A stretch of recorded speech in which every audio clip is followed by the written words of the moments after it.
There is more to psoriatic disease than meets the eye. Psoriatic disease is a progressive, systemic inflammatory disease that presents a wide spectrum of clinical manifestations and comorbidities and substantially deteriorates patients' quality of life. Skin is only part of the story. There are visible manifestations like plaque psoriasis, scalp psoriasis, nail psoriasis, and palmoplantar psoriasis. Psoriatic disease impacts the body deeper than skin, with invisible progressive manifestations like psoriatic arthritis, spondylitis, dactylitis, and enthesitis. There are several comorbidities like obesity, arterial hypertension, diabetes, ischemic heart disease, and inflammatory bowel disease. There is diminished quality of life, decreased mobility, depression, psychosocial burden, and decreased work productivity. Psoriatic disease requires an early intervention with a complete treatment approach. The goal of psoriatic disease management is an early, complete treatment approach to holistically minimize the disease impact on patients' lives.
Yeah. Hello, Psorphil Weekenders! I am Jing. And I am Eileen, and we are your hosts tonight. And welcome to Weekends Weekends with with Psorphil. Orphid. Yes. Maulan na Friday sa lahat. Kamusta Yes, dyan sa Cebu, Coach Ai? mainit naman, medyo umaambon lang ng kaunti, but eventually it's different from what is being broadcasted sa ibang lugar. So medyo okay lang Mm-mm. naman po yung weather dito po sa Cebu, dito sa Ayun, gitna. maigi naman.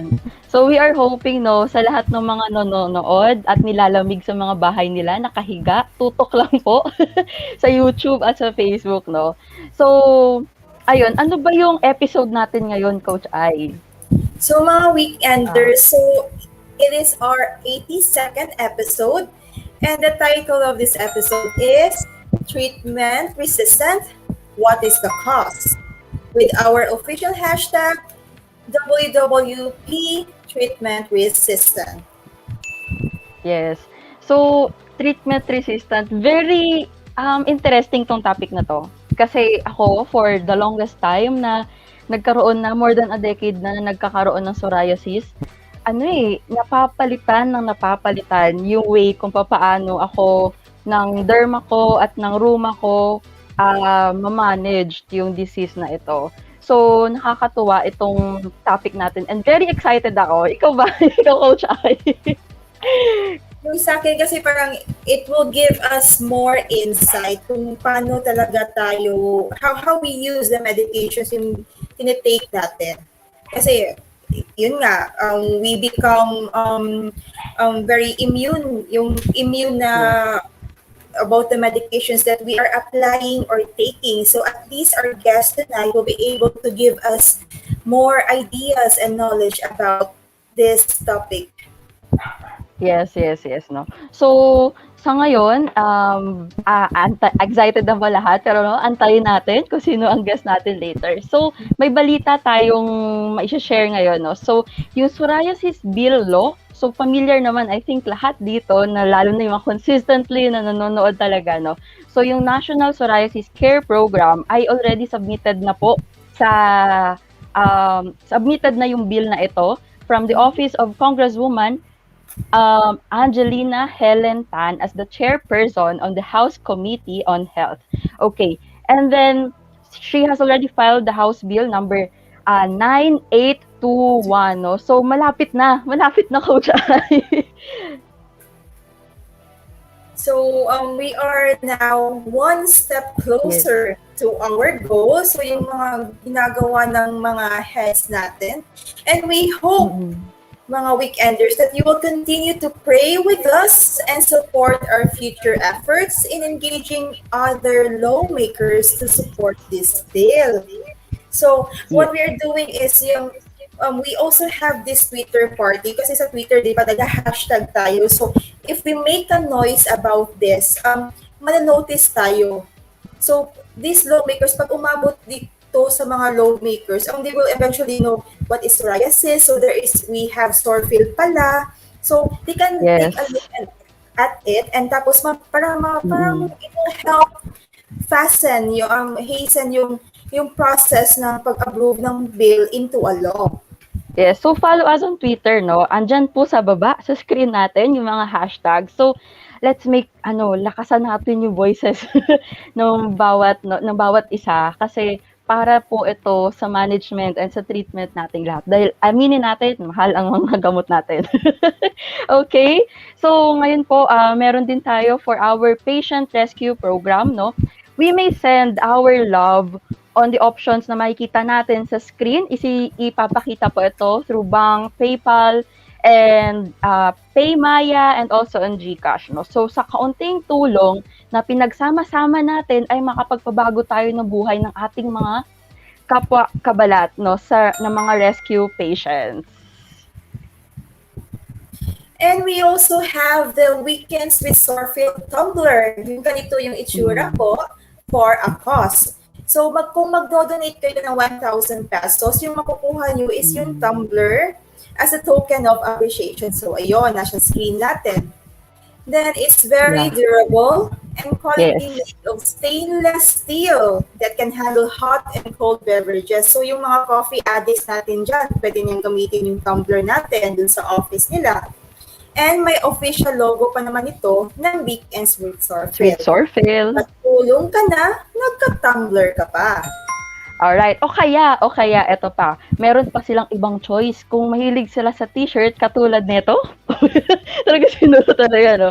So, etong t-shirt na to, you can share your love for a minimum of 300 pesos lang po yung t-shirt na to. So, yung theme na yan, exclusive siya sa t-shirt with our 2020 theme, Be Informed, as a token of our appreciation.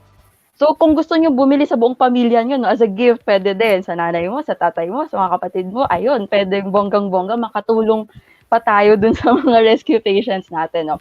So, we may contact the following: si Coach Liza de la Cruz and si Coach TJ Molats with the contact numbers 0922-808-5708 or 0917-427-8297, nandiyan po sa baba, and last number is 0939-640-7252. Alright. And to our weekenders, to our viewers, please don't forget to comment below and include kung saan kayo galing. So, for example, meron dyan, mag-shout out galing Cebu, comment na dyan, lagay nyo kung taga saan kayo, tapos include nyo yung mga comments nyo kung anniversary, my birthday, or may gusto kayong i-congratulate kasi nag 1 month na sila, mga ganon.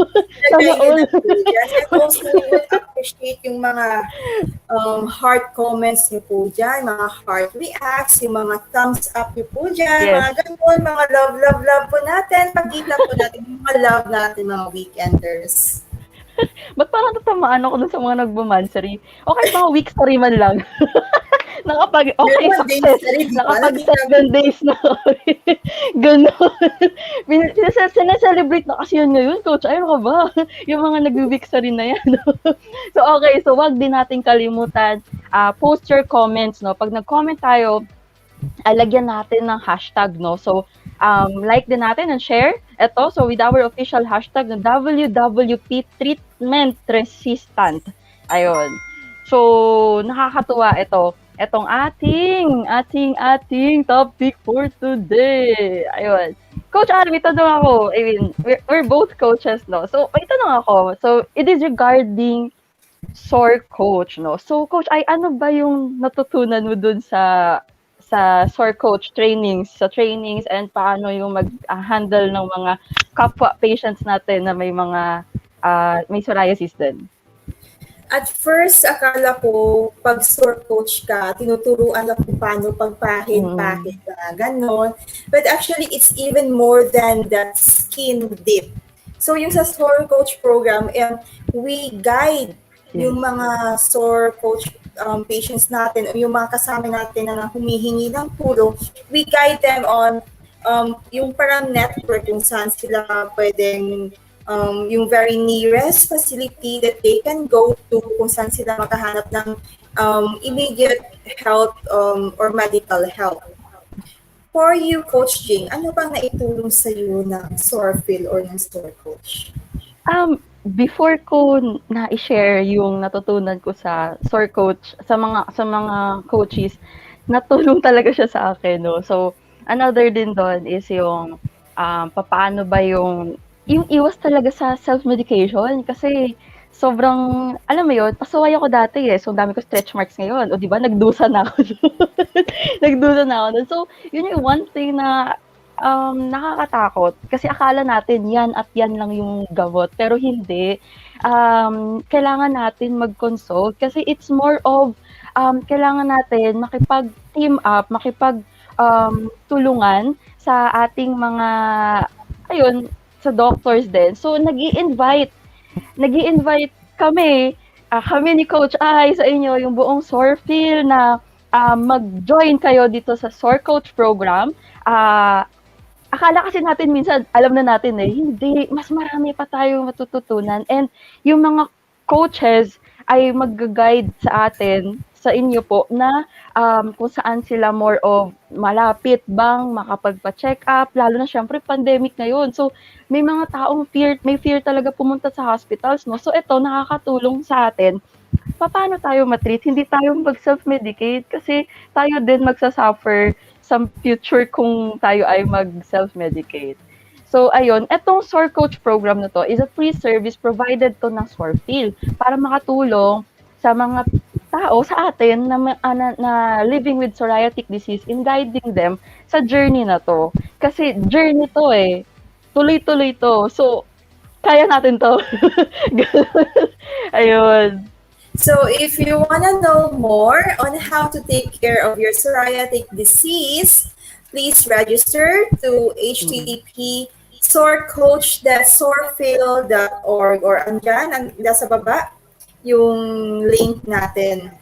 So this is a free service provided by Psorphil, patient leading other patients. So actually patient din kami, SOR coach din kami. We are also psoriatic patients. Now we are also guiding other patients on what to do. Yes. So, ayun po, join na tayo. Join na tayo, no? So, remind natin ulit, ang ating topic for today no, is treatment resistance. So, ready na ba kayo? Ready na kayo? No? So, habang umuulan dyan, pwede kayong sopas-sopas, champorado, habang nanonood sa ating weekends with Psorphil, no? So, ang ating topic ulit tonight is treatment resistance. What is the cause? Ano bang kadahilanan yan? Meron palang ganyang mga resistance na yan sa'yo, no? With our official hashtag na, hashtag WWP treatment resistant, no? So, with our guest for today, for tonight, no, is someone close and dear to our community.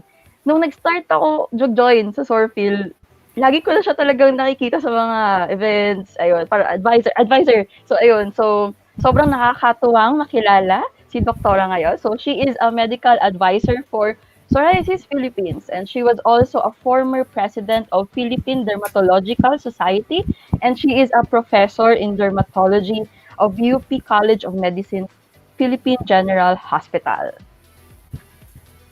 So without further ado, let's all welcome Dr. Maria Lorna Frez. Good evening, Doc. Welcome to Weekends with Psorphil. Hi, Doc. Cebuana ka pala eh. Pero hindi ako Cebuana. Nanay ko. Anyway, I'm so happy. Oo, nakakatuwa naman. Tumanda na rin ako dito sa Psorphil, sa totoo lang. Pero okay lang, no? Sana marami pa tayong matulungan, lalo na ngayong gabi. So you are doing a great job hosting, no? Coaches pa pala kayo. So it's nice. No? Teach, you learn more, di ba? Yes, Doc. Also, the same way with us, no? As teachers, we learn from our students, we learn a lot more than what we already know. So yes, we will try to do that also. Be givers as well as recipients of information, how the feedback is from our patients, no? Kung ano yung alam nila, kung ano yung kailangan din nating sariling maunawaan. Game na! yes, Doc. We are so blessed, Doc, sa inyo talaga. I mean, yung ngiti ko, di ko, gumaganon ako, singalay na yung dito ko. Pag-gising natin sa mga ito, ngalay-ngalay na. We are so blessed, Doktora, na makasama kayo ngayon. So, yun, Doc. So, Doc, actually, sobrang curious ko, nung binigay itong topic na to, ay, game, gano'n. So, game agad, no? So, kami ay sobrang na-curious about this, ano ba talaga itong ibig sabihin nitong treatment, ng resistant to treatment? Meron palang ganitong nag-e-exist, Doktora? Sige, pag-usapan natin. Anong gusto niyo malaman? Number 1. Yes, Doc. So, ano po ba ang ibig sabihin, Doc, ng resistant to treatment? Okay. Yun pang pinakauna naming tanong. Oo, no? Basic, no? So, actually, nung sinabi din sa akin ko anong topic ngayon, hindi yan madali, pero maganda nga pag-usapan. No? So, what is treatment resistance? So, translated in simple terms, English and Tagalog, yung ginagawa mo ngayon na treatment for psoriasis mo, or your current treatment for your psoriasis, ay hindi na nakikinig. Parang yung gusto mong mangyari, gumanda ka dahil sa treatment na yan, ay walang nangyayari. So, resistant. Tama? Pero I would like to clarify that we want a stricter definition or make it more clear for people who are listening. Ano? Meron kasing tinatawag na true or real treatment resistance at meron din naman yung perceived treatment resistance. Ano bang magkaiba? Pag sinabi mong perceive, akala mo lang, yun ang tansya mo sa nangyayari sa'yo ngayon na hindi na nakikinig yung treatment mo sa yung psoriasis mo sa treatment mo ngayon. So that is, pero baka mali, baka hindi naman totoo, no? Meron ka pang pwedeng gawin with your doctor. So that is in a way that is called treatment resistance. Okay? So yung real treatment resistance, meron din ganon, sad to say. But mas marami ang perceived treatment resistance. Okay? I'll throw away your next question. So, paano po ba nadadiagnose po yung treatment resistant po, Doc? Okay. So as I said, dun muna tayo sa perceived treatment resistance, no? Kasi baka mas marami nga sa audience yung perceived treatment resistance lamang. So liwanagin natin yun. Paano ba yun nadadiagnose? In the first place, di ba, alam nyo na yan na there are different severities of psoriasis, kung mild, moderate, severe, and therefore, may mga treatment na sapat na sa mild, and that is what? Yung mga topicals, no? Meron naman yung may phototherapy, merong oral tablets like methotrexate, pinaka-common, merong mas kailangan pa ng mas masusing, mabilis, cyclosporine, at meron din yung, syempre, yung mga biologics. So kung usapan muna natin yung topicals, ang basic in general, the factors that dictate or affect the success of any form of treatment bago mo siya hatulan na resistant, hindi na siya pwede sa'yo, ay dapat nangyayari yung mga ito. Tama ba ang iyong paggamit ng gamutang ito? Regular ba? Pag sinabing 3 times a day mo inumin o ilang tableta dapat ang iinumin mo, nasusunod mo ba lahat yon? Yung pagpahid mo ba? Nagagawa mo ba yung mga seremonyas na yon, na deletra, na kung paano sinabi ng doktor mo sa'yo? Kasi yun yung malaking bagay yung mga iyon para ma-determine kung totoong resistant ka nga o hindi. No? So it's not fair to judge your treatment as not good and that you're already resistant to them if hindi mo naman nasusunod yung mga yon. Okay? So sa topical treatment, ang daming ng mga published na ganyan, na totoo naman talaga, na yung iba, tingin nila, hindi gumagaling. Pero yung pala, kasi irregular sila maglagay, hindi nila nasusunod. Pero minsan di naman din natin masisi ang mga pasyente na hindi regular nagagamit. Okay? At madalas dito, kaya hindi irregular is marami ding dahilan. Number 1, busy. Number 2, tinatamad. Minsan yung katamaran na yon is born out of frustration from previous experiences na parang nanawa na lang. Pero pinagbigyan yung nanay, sige nagpatingin. So may resetang topical. Nasa sa pasyente yon kung gagawin nga ba niya yung sinabi ng doktor, gagamitin ba yung nireseta o hindi, di ba? So kung tinatamad ka or hindi ka tinatamad pero yung nireseta sa'yo medyo malagkit, hindi mo gusto yung maglalagay ka sa scalp, maseremonyas, ang dami mong gagawin, may umaga na, may gabi pa, hindi lang iisang lalagay mo sa gabi, hindi lang iisang lalagay mo sa umaga. May mga ganong dahilan kung bakit hindi na nagagawa ng tama o hindi na follow yung prescription, no? So sometimes pwede mong hindi naman totally masisi yung pasyente. Kaya yung mga ganyan, mamaya meron ako importanteng sasabihin na will encompass everything. No? Now, when you say, ganun din, sa phototherapy, you're advised initially to go 3 times a week, pero miss ka naman ng miss. Next week na lang, hindi ako pwede this week. Hindi pwede yung ganun. Dapat umpisa pa lang ng iyong phototherapy regimen, nakadiscuss ka na with your doctor, nakakommit ka na ito, ganito, gano'ng kahaba. Kaya dapat alam mo din kung kailan mo dapat ini-expect na maganda ka, na may mas masasabi mong meron ng dapat by this time nagre-respond ka na. Para mo makommit, hindi yung nakakatatlong linggo ka pa lang ayaw mo na. Tapos sabihin mo, resistant ako eh. Kasi pag nag-declare kang resistant ka, yung mga nasa paligid mo na hindi nakakaintindi, pati magulang mo na hirap na rin para sa'yo, naaawa sa'yo ngayon kasi treatment resistant ka pala. Sa totoo lang, hindi naman pala yung totoo na resistance, no? So, even biologics, no? Pag irregular kang gumamit, maganda ka lang sa umpisa, tapos tinigil mo, kasi syempre, hindi naman mura yon, hindi naman palaging may babayad nun. O, di, balik na naman siya. Tapos sometimes, pag binalik mo, hindi na kasing ganda yung response mo katulad nung dati, no? Merong ganung mga tinatawag na may neutralizing antibodies. Parang kinokontra na ng antibodies mo yung gamot na dati mong ginamit. May ganon. Hindi naman lahat. Okay? So, you have a follow-up question to that?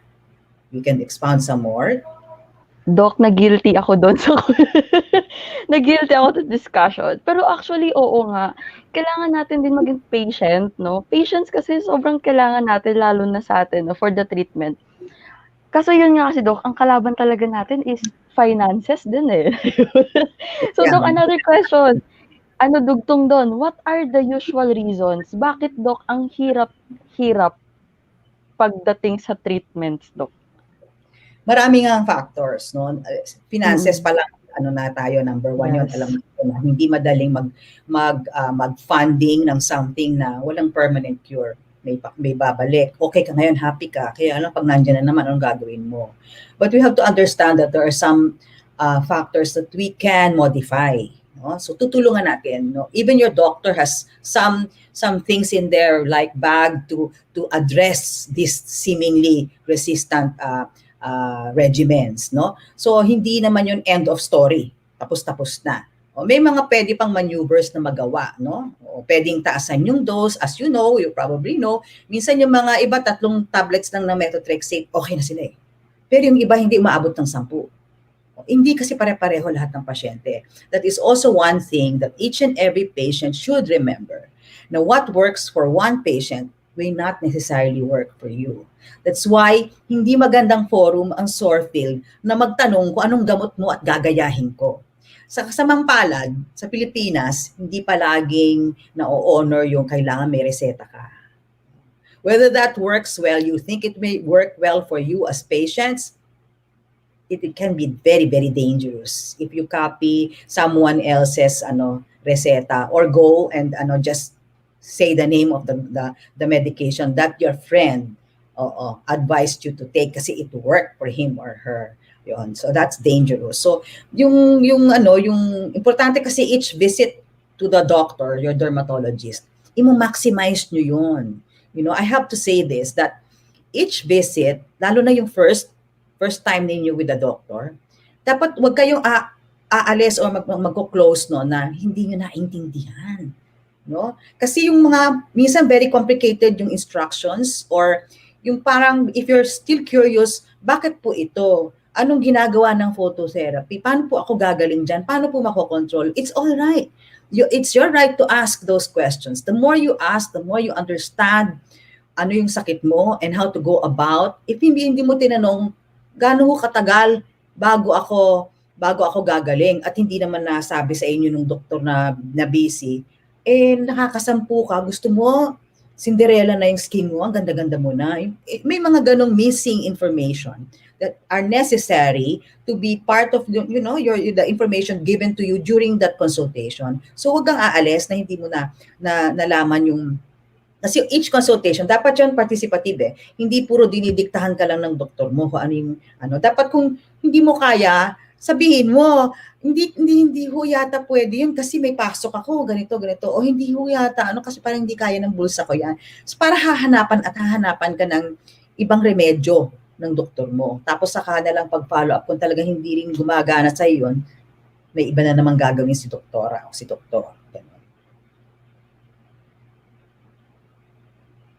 So kung for example, Doc, yung hindi na nag-treatment resistant ka na, what could be other options for the patients to do? Or would they go to different medications that can help them? Can you tell me first, specifically, you would like to give an example? Like, kunya, anong ginagamot mo? Tapos, naging resistant na. Sige. Okay, bigyan tayo ng example na kaso para alam natin kung saan tayo tutungo, anong remedyo. Diba? For example, sa akin, Doc, Dibovet. Parang after dito sa forehead ko, tapos hindi na siya nag-work na after using Dibovet. So ano po Kahit, yung other options na kahit pwede po? regular kang nagagamit. Opo. Oo. Ngayon, kasi kung localized, no, there are other naman yung iba kasi there is such a thing we call tachyphylaxis, no, in medicine, na yung ginagamit mo, yung ano ay ng matagalan, hindi na nakikinig doon. For some years, no, some years back, parang that was explored whether it was real or imagined, that phenomenon, no? And then there was a study kasi na nilabas na yung mga nagde-declare na hindi na nagre-respond, nakita nila, no, kasi yung basta meron silang method dun sa research nila na ginawa. Na discover nila na they weren't actually using it properly. Yung may natitira pa, ibig sabihin hindi regular, no? So that's one reason. Although personally, I have actually experienced some patients na talagang they swear na ginagamit talaga. No, na wala nang bulahan tayo, doktora, ganyan. Talagang hindi talaga siya nag-work na dati o. So it may be a real real phenomenon, hindi yan imagine. But pwedeng magpalit ng ibang steroid naman or ibang topical. Now, sometimes hindi na talaga nakikinig sa topical. That's why yung sinasabing pag moderate to severe ka na, saka ka lang magtatableta, it may be warranted for you to take on the next step in the ladder, no? Kung hindi ka pwede sa topical lang, o kung kailangan mo na mag phototherapy for that, hindi ka na pwede sa topicals lang. Step na ka na. Oo, lipat ka na ng ibang form of treatment, no? Sometimes, kunyari, sa nails, topical, sometimes may siniswerte, gumaganda ng konti. Yung pala, biologics ang dapat sa'yo. May ganon. Doc, very para kasing ang dating talaga ng punto dito, wag tayo mag-self-medicate. So, kailangan natin ng continuous yung journey kasi na 'to, hindi lang po natin ito journey, mga mga kapwa kabalat natin 'no. So, journey na 'to, kasama natin sila doktora, yung mga derma natin at yung mga ruma natin sa takbuhin ng buhay natin na 'to. Kasi aminin natin, kailangan natin mag-teamwork for this. So, Doc, may another question kami. Doc, may mga health conditions ba or mga gamot na nakakaapekto or nag-i-interfere sa mga treatments namin? Kung bakit nagiging resistant kami, Doc? Most of the time, no. Baliktad, kung meron mang other medications that may affect how everything will go with you, those are usually those that may increase the levels. Let's talk about methotrexate. No, methotrexate is the most common or tablet or oral medication outside of the biologics. Hindi nga siya kasing common, di ba? Methotrexate kasi mura. There are many medications that may interfere with its metabolism and excretion. No? Ibig sabihin, imbis na yun lang ang dapat mong dose, tumataas. Ang kapalit nun, toxicity. It's not the response. But yung maaaring kailangan itigil yung gamot mo kasi toxic na sa'yo because of other medications that you were taking at the same time. That's why every time you are prescribed with methotrexate, dapat sinasabi mo yung lahat ng listahan ng kung meron ka mang iniinom na mga concurrent na mga gamot. Yung ganon. Tsaka lahat, yung mga conditions na iba, no, dapat na tinetest natin. But usually those are because of the danger of toxicities. Hindi yung dahil it will lessen the tawag nito, the efficacy of the drug. Yung cyclosporine, yun, pwedeng hindi mo pwedeng inumin yan ng may grape juice. May mga ganon eh. Oo, pero konti lang yung ganon. So for the sore patients po, Doc, guilty as charged, we tend to jump from one medicine to or treatment to another, or we self-medicate when we feel like the treatment is not working, hindi na gumagana. So, pwede po ba pa-discuss po ng konti kung the importance of doing a follow-up sa mga doctors po nila, respective doctors? Oo. Kanina binanggit ninyo that psoriasis is a journey. Indeed, it's a journey, no? So like any other, may mga iba ding sakit na lifelong, maganda ngayon, bukas hindi, next year okay, gano'n, no? Hindi lang naman psoriasis, hindi kinag-isa. Pero yung journey na yan, may kasabay nga ang doktor. Actually, yung mga doktor, nag-aalala din sa inyo. So lalo na pag yung next time, bakit ka nagkaganyan? Nasunod ba yung nireseta ko? Minsan, kakamot ng ulo yung doktor nyo, pero sa loob-loob, parang ang ineffective ko naman. Parang gaganon din yung mga doktor sa loob. Nalulungkot din sila. Of course, iba din yung nag-aagalit, naiinis na gano'n. Lalo na kung makulit ka, ilang beses mo nang ginawa sa kanya yon, no? So, importante kasi, as I said earlier, hindi pare-pareho ang mga pasyente. So, kung yung isang pasyente ni doktora ganito, ang ganda ng response, maaaring ikaw hindi. Pero, kailangan ipresenta mo yung sarili mo ulit sa follow-up.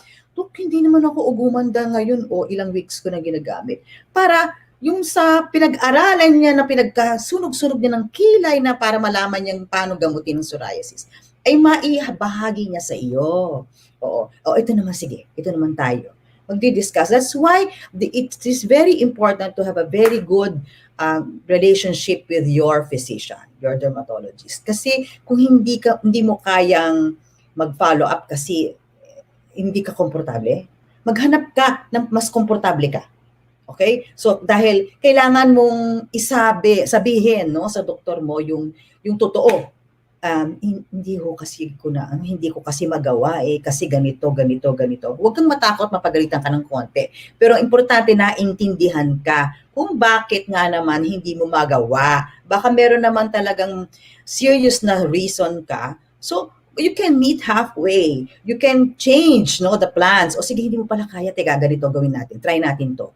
So, it is also a commitment on the patient's part to participate. Gusto mo palang gumaling. O sige, gawin mo mabuting masusunod mo yung reseta at payo ng doktor mo. Kung parang sinasabi pa lang niya sa'yo, hindi ka pa nakakalabas ng consultation, alam mo nang hindi mo kakayanin yun, sabihin mo na agad para baguhin, para babagay sa pwedeng mong gawin. At may explain din ng doktor na dahil bababa natin ng konti yung pwede natin gawin dahil sa reasons mo, huwag ka masyado mag-e-expect ka agad-agad. Mas mabagal ito. Yun, kailangan maliwanag. Alam mo kung anong ine-expect mo sa treatment na uumpisahan mo together with your doctor. And so, magkasabay kayo, seatmates kayo sa eroplano. So, pagbalik mo, siya pa rin yung seatmate mo. So, ganun palagi yun.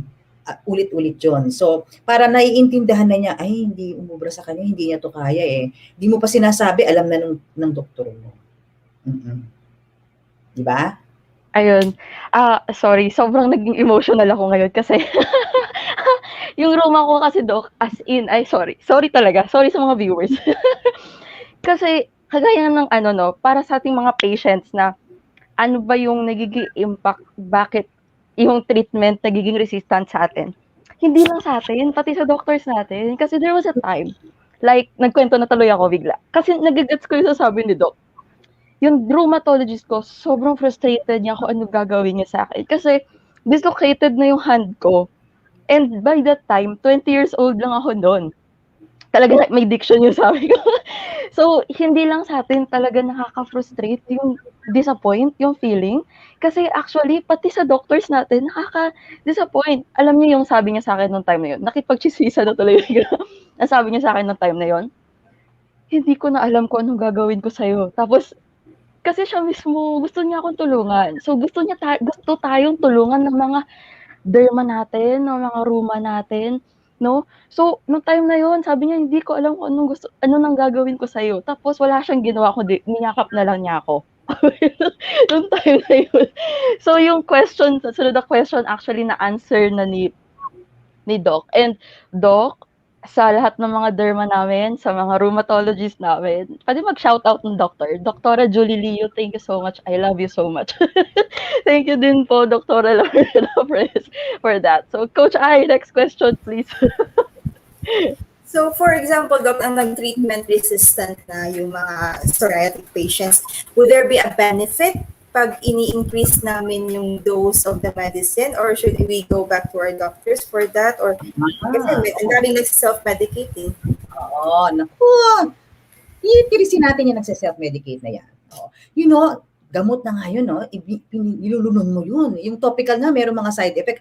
Mas lalo na pwedeng may mangyari sa'yo pag ininom mo yun, Bawat gamot, na kunyari iinumin o yung i-inject na ganyan, aside from the topicals, ay merong dosage na sinusunod. Okay. Yung methotrexate, pwedeng tumaas-taas yan hanggat ano, pero meron ding limit.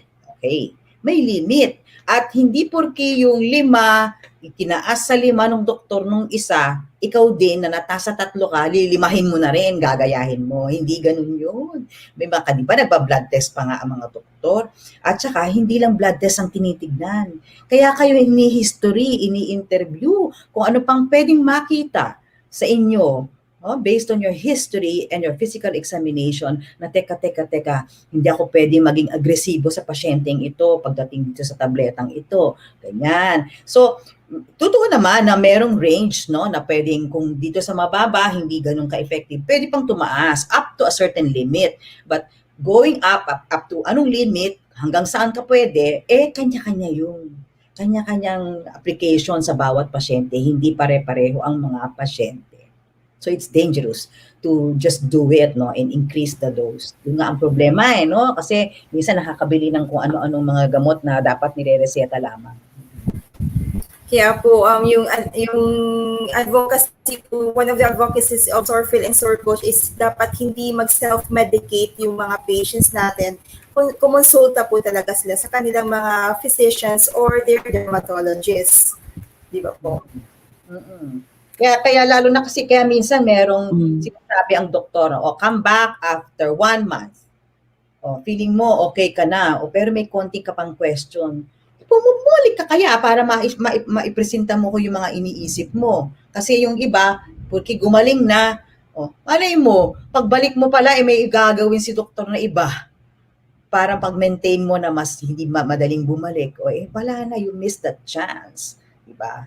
That's why yung constant follow-up, no, not only are you going to build your rapport with your doctor, na iintindihan niya na at natutuwa siya na may malasakit ka, na ino-honor mo ang pag-aalaga niya sa iyo, bumalik ka para matuloy ang inyong relationship. Yes, and I agree. I strongly agree with that, Doktora. Ayun. So, Doc, kaya very important din talaga for us, no, na kapag sinabi na magpa-laboratory para maiwasan din natin yung mga May purpose naman yung paglalaboratorio. Wala namang makukuha yung doktor sa laboratory. Hindi naman sila investor doon sa laboratorio. Kaya, para sa para sa iyo yun. Ayun nga, Doc. So, Doc, ako kasi, Doc, naka-join ako ng clinical trial. Okay. Ng isang biologics noon. So, Doc, mako-consider ba, Doc, ng mga patients din na mag-join sa clinical trial? Since, nung time na in-approach ako, yun yung time na talagang frustrated na yung room ako kung anong gagawin sa akin. So, sabi niya, you want to join the clinical trial? At hindi ako nagdalawang isip nun kasi na nagsabi ako, yes, Doc, please. Sabi ko, please, sali ako. Ganon. So, kayo ba, Doc? Kino-consider, paano bang yung thought about the clinical trial if may mga doctors yung mga kapwa namin na mag-offer na you want to join the trial? Parang ganon. Okay. Each clinical trial will get your informed consent. Hindi ka isasali kung hindi ka pumirma na naiintindihan mo what the trial is all about. You know why? When it says a clinical trial, so hindi pa yan binebenta sa bansang ginagawa yung research. And yung proof, no, bago ma-approve ng FDA yung gamot, kailangan may trial na na-prove na gano'n, ano? So that's why. And most good clinical trials kasi yung may sinatawag na placebo or gano'n, no? Hindi naman lahat, kanya-kanyang design, but that's the best, no? Para ma-prove mo na yung gamot talaga ay epektibo at safe, meron kang pinagkumparahan na hindi pala gamot, kundi tubig lang. Kunyari, injectable. Para hindi by chance na nangyari at the end of the period of the research ay yung mga naka-receive talaga ng gamot kasi hindi mo malalaman, no? So, umpisa kung ano yung natanggap mo. Sa ending, i-analyze, tapos makikita kung, itong nag-ano na to, may mga code naman yan, talagang positive, maganda ang response. Tapos pag bin-break na yung code, ito kasi sila yung may gamot. Okay. So, but most good well-designed trials and ethical trials, no, also naman switch you, no, kung nagkataon ang natanggap mo pala hindi yung gamot, they will switch you to the active drug, lalo na if you're presenting already with a failure, no? Hindi ka maganda, hindi maganda. Hindi ka naman pananatiliing doon na isasakripisyo ka unless you volunteer earlier to leave kasi it will always be honored. Kung ayaw nyo nang tumuloy, hindi wala magagawa ang nag-sponsor ng trial, no? So before you enter into or join a clinical trial, make sure you understand the process. Na number one doon, posibleng ang mapunta sa iyo ay yung hindi aktibong gamot. No? Because, and then, yun. So, parang nakapirma ka doon eh. Kaya ka pinapapirma. Hindi ka pwedeng sumali pag hindi ka pumirma. So, but there are many trials naman na, of course, kasi yung usually naman, no, yung mga trials na yan, nahuhuli na Pilipinas. Nagawa na sa ibang countries, kaya ginagawa dito para ma-market na rin dito sa Pilipinas, no? So more or less, if in the other countries it has already been approved for marketing, for sale, and then ngayon lang tayo dito magta-trial, okay rin, sumali ka doon. Pero magpaturo ka doon sa gano'n naman ang yung doktor na involved sa clinical trial, they will assist you and explain to you ano yung proseso ng trial na gusto mong pasukan. Kasi baka magbago yung isip mo eh. Ay, ayoko na lang, nakakatakot yata. Pero pwede rin, dahil sa paliwanag, naintindihan mo at papayag ka. Yes. Yes, and meron kasing initial yan eh. Hindi lang basta dahil gusto ko at okay sa doktor, go agad. So may mga initial tests po yung Okay, clinical trial prior Wala start. Yan. Yes, Doc. Doc, may question actually, Doc, from the viewer, no? So ang question po from the viewer, sabi niya, Doc, good PM, Doc. Doc, good PM. I've tried biologics IL-17 several cycles for some years na. But after the initial stage, most of the times, I can't sustain na due to its cost. So siguro nakalabas na sa market, Doc, kasi mahal talaga. Is there any alternative? Pag nag-rebound po kasi ako sa biologic, 95% flare na ako sa skin and sa joints. Ayun. Meron daw pong alternative doon, Doc. Actually, kasi when you say like that, nandun na, no, may arthritis, tapos may hindi mild, no? So, dapat either may ini-inject, no? That's biologics, or may iniinom, right? Now, kung hindi mo na kayang i-sustain yung gastos para doon, that is why there is this psoriasis bill. Hopefully, no? However, we don't know when it will materialize and whether yung gusto nga nating mangyari ay mangyayari na yung mga biologics na maging available sa Pilipinas ay kahit partial ay merong suporta ng gobyerno. But until that day, the choice will be kung hindi kayang baka you have to slide back to the tablet or combination, no? So there is the such thing yung pinag-uusapan natin. What if you fail in this one and that one? So pwedeng yun lang, combination, may pamahid ka na, may tableta ka pa, may pailaw ka pa. Pwede yun. Pwede yun. So if that one does not work, you can combine. If you took this drug initially and then okay ka tapos nag-fail, pwedeng i-switch, no? Iba naman na tableta tapos iikot ka lang.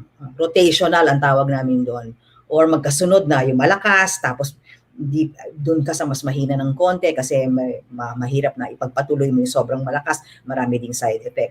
May gano'n kaming maneuvers na ginagawa. So, well, it's sad lang nga kasi na yung biologics, magandang experience, however, hindi na masustain sinong gagastos nun. So, the sad reality is, you have to face that bababa tayo ng hindi na biologic. Can be oral na gamot, together with topical, together with light, whatever it takes. Yes. Thank you, Doc. But anyways, I want to greet muna yung mga weekenders natin that if you have any questions, please type it down on our comments. Thank you. And to proceed with our next question, Doc, kasi it's a journey, yung psoriasis natin na medications. And it is also holistic, yung approach natin. So if our patients would it be beneficial for them if they consider cognitive behavioral therapy or any other kinds of psychotherapy that is available out there? Thank you for asking that question. That is a very, very good question. It cannot be denied that patients with psoriasis suffer some mental health issues, no? So yung psychological health mo, yung mental, ganyan, apektado. And this can actually put you into situations and attitude of, helpless ka, frustrated ka, and that view can actually control how you will be utilizing the treatments, anong pananaw mo doon sa bagong reseta sa'yo, at saka bagong regimen, ito hinain sa'yo. Kaya lang yung mindset mo, hindi ka normal mentally in the sense that you're very emotional, you're angry, you're frustrated, napunta ka na naman dun sa parlor na yon, sinaway ka na naman, naano ka na naman, yung mga ganun ba, madali kang maapektuhan. So, there can be real situations na dahil sa frustration mo, sa galit mo, titignan mo yung nireseta sa'yo, hindi mo naman pala bibilhin na. Naiinis na ako, ayoko na, give up na ako. May ganon, di ba? So that will dictate how successful your treatment will be. Hindi pa nga na-treat dahil hindi inumpisahan. Or yung may regularity ng gamit, irregular na lang kasi hindi ka motivated. No? Remember that the success of your treatment has to be motivated. And for you to be motivated, no, you are participative. Kung tinutulungan mo yung doktor mo na gumaling ka. That's another way of saying that you're helping yourself, no? So, kung gusto mangyayari 'yon kung nasa tamang pananaw, naka-focus ka on, being successful with your care, your psoriasis. Otherwise, kung negative ang attitude mo, parang wala namang kahit anong gawin ko, wala namang uulit din lang yan. Kung ganun ka, hindi rin siya successful, right? So, cognitive behavioral therapy, psychotherapy may actually help, no? We are saying nice na meron kang family support, no? But that's not all the time na sufficient, no? You may actually need psychiatric care, psychological counseling, spiritual care. Maraming forms, no, na pwede mong maiba yung attitude mo na naging negative, which will very, very drastically impair your chances of recovering or getting better, even with very good drugs. Yes, Doc. So, parang as a whole talaga siya. I mean, tayo as a whole. So, lahat non-scope natin. So, since parang, yun nga, stress-related siya. So, kailangan natin i-vent out yung self natin. So, helpful talaga si therapy. And, Yeah. Doc, speaking of holistic, no, may kailangan ba kami or ako baguhin sa lifestyle namin para alam yun. Well, I think many of you already know that, no? That being overweight or worse, obese, malaking bagay yon na nakakapag-impair ng improvement.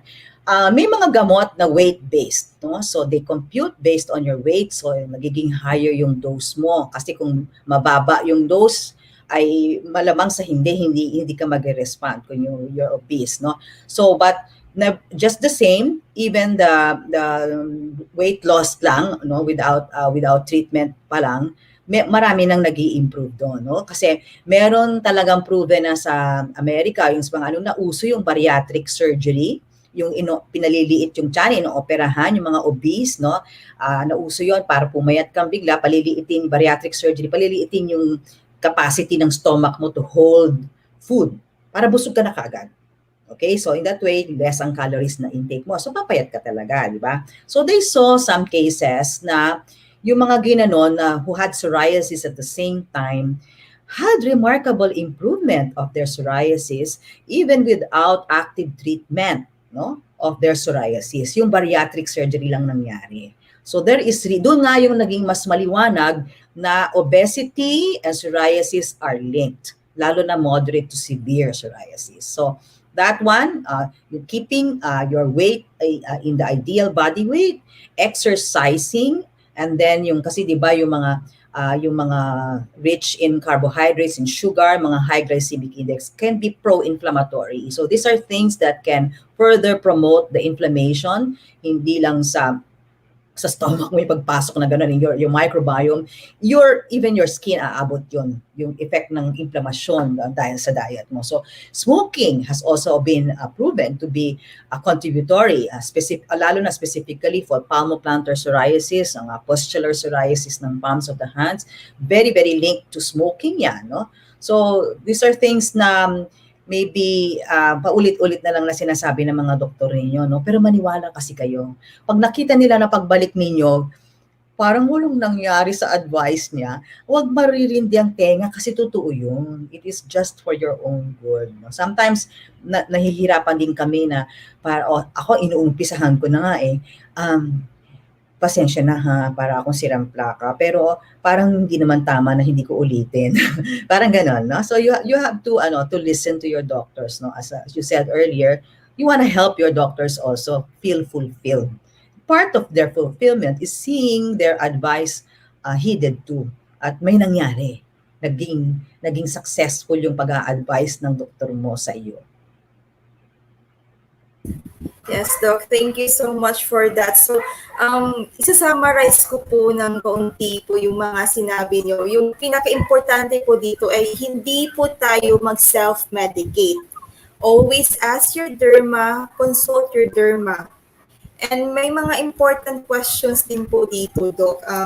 Since we have engaged to 100 plus weekender viewers tonight, nagtatanong sila if you're already conducting face-to-face consultation. So, sa final message niyo po, Doc, maybe you can plug your consultation time, yung clinic po ninyo po.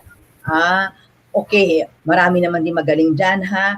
Oo. I used to, kasi senior 60 cents na ako. So I'm very, very careful about, even if I'm fully vaccinated, I live with my mom, who's also, of course, senior na ako, mas senior siya, no? So mag-iingat tayong lahat. So these days, I just do it once a week. Most of my consultations are, tele. No? Yun yung kabutihan ng derma, because you can send beautiful photos, no? Marunong kayo mag-selfie, dapat marunong din kayo kumuha ng magandang picture ng balat kung naipapakita sa doktor. So ganon. But if we do face-to-face only on Thursdays, for now, no? Lalo na may Delta variant tayo, no? So I just recently made it weekly, but it remains to be seen if that number or in a week will increase, depende sa totoo lang, without the variants, tumadami naman na yung vaccinated. Ang sarap na talagang mag-relax, no? We can already be comfortable na, vaccinated na yung marami, pwede na tayong lumabas. Kaso may variant, no? So we cannot be very, very sure yet. I do clinic sa St. Luke's, no? Maybe, yung na lang, tanungin na lang nila through the secretariat, kung yung sa secretary ko na number for the appointments. So for the teleconsult, St. Luke's lang po. I mean, sa St. Luke's siya itatap sa secretary. My secretary's number can be, siguro bibigay ko na lang later. So to, Yes, to arrange for an appointment. Okay, Doc, thank you so much for being our guest for tonight. Maraming salamat po.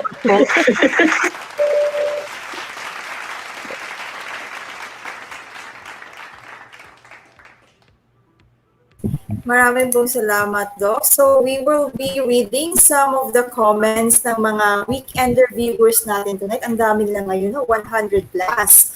So from Sir Joseph de Guzman, Dr. Lorna Frez has been helping Psorphil for 16 years na pala, as she nurtured this community since day one.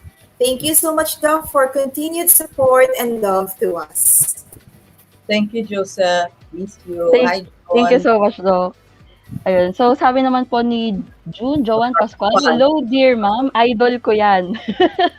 Idol ka niyo, Doc. Baka-patient mo to, Doc. May fans ka na, Doc. Carol. From Caro Velasco, hello, Doc Lorna. As always, looking so young and beautiful. Hindi halatang 60 plus. Hindi tired. Oo nga. I always say, I feel tired and beautiful.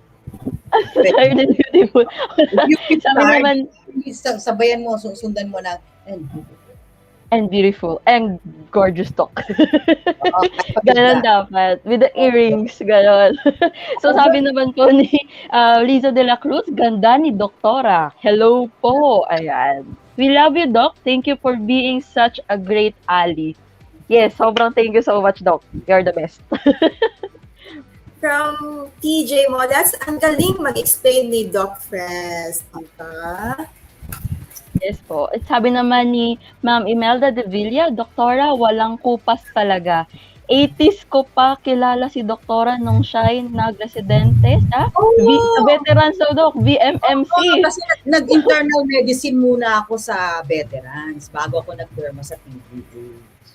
Oh, lupit mo, Doc. Virgin Snappings, I'm a patient of Dr. Frez for almost 10 years. More than I think. Yeah, bird. May mga Grabing patients fan. sa St. Luke's QC siya. Ayun. Oh. Sabi naman po ni Ms. Arlene Opeñano Tagabe, interesting discussion, Doc. Thank you so much po. Heart, Doc. You're welcome. So from Sir RJ AS, increasing the dose without the knowledge of the doctor does still fall under self-medication. Exactly. Oo. Exactly. And from Ms. Aurora Maghirang is watching. Ang galing ni Doktora. Sa paligi ng Psorphil, si Ma'am Maghirang, no? Si Ate Awi. Yeah. From Fuji Refolia, Oh. good morning po, good evening.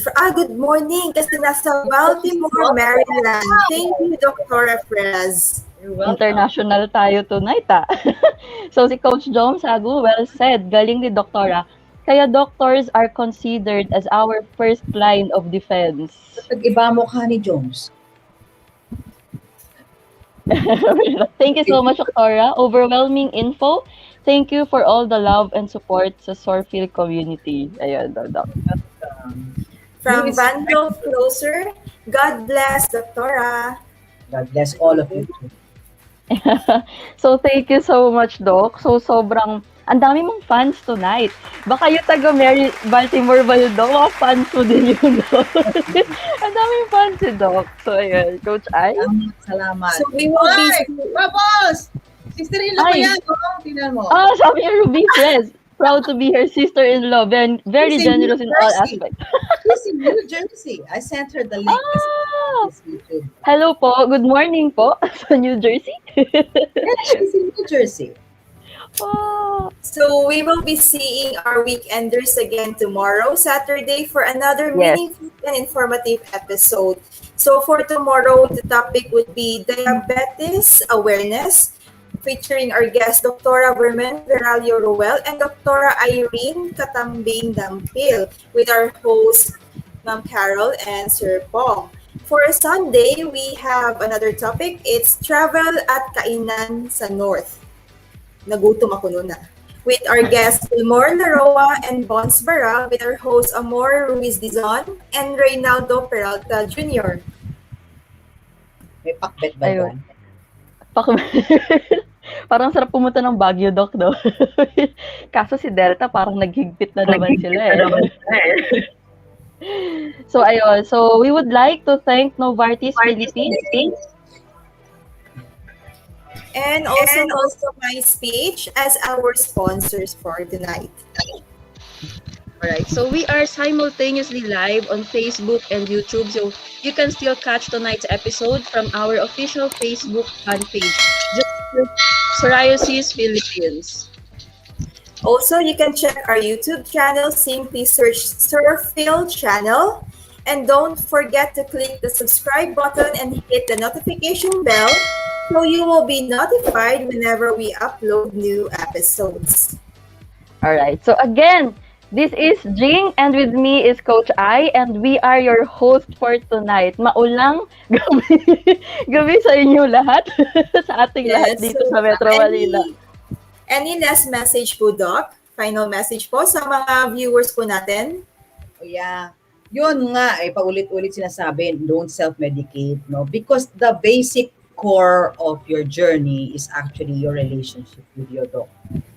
So, never doubt that your doctor wishes you well. Kasi pag napasama kayo, napapangit kayo, parang baka mag-guilty yung doktor ninyo na kasalanan niya. O, hindi dapat ganun, no? So, give that as a gift to your doctor, no? So, pwede kayo ng doktor ninyong komportable kayo para masabi nyo lahat. Communication is key para sa maging successful, para may step 1, step 2 kayong patutunguhan, hindi nahuhula kayo at gagaya kayo sa iba. Yun lang. Yes, Doc. Doc, by the way, Doc, meron po ba sila, Doc, parang page sa Facebook dun sa, para makontakt ng mga viewers natin yung secretary nila? Kasi parang feeling ko, ang daming gustong, sa dami ng fans mo tonight, Doc, ang daming gustong magpa-consult. Paano ba namin, Doc, ma-reach yung secretary, Doc? Baka naman ma-bombard yung secretary mo. Wala akong Facebook page na professional. Okay. Kasi wala Ay, Doc. maasikaso. Sa dami ng Oo, gagawin. Doc. So, paano, Doc, sakali, Doc, ma-contact nila, Doc, yung secretary nila? Bibigyan ko yung number sa secretariat and then, baka kasi hindi ko pa nasabi sa kanya, i-broadcast ko yung number niya dito. Oo, Doc, baka pwede rin through St. Luke's. You can call St. Luke's 872-30101 and then can ask how to contact my secretary. Pero you can also go directly to the secretariat. Thank you so much, Doc. Thank you too. Sobrang thank you. Thank you din because of you, I'm able to share. Thank you. Oh. So, ating aanyayahan po ang ating broadcast team na mag-join sa screen natin para pasabugin natin tong gabing tong maulan na ito. Ayan. Umuulan po. Maulan pa to. Yes. Thank you, Doc Good Lorna. evening, everyone. Good night. Thank you, Doc Lorns. Thank you, Good night, everyone. Yung number ng secretary. See you tomorrow.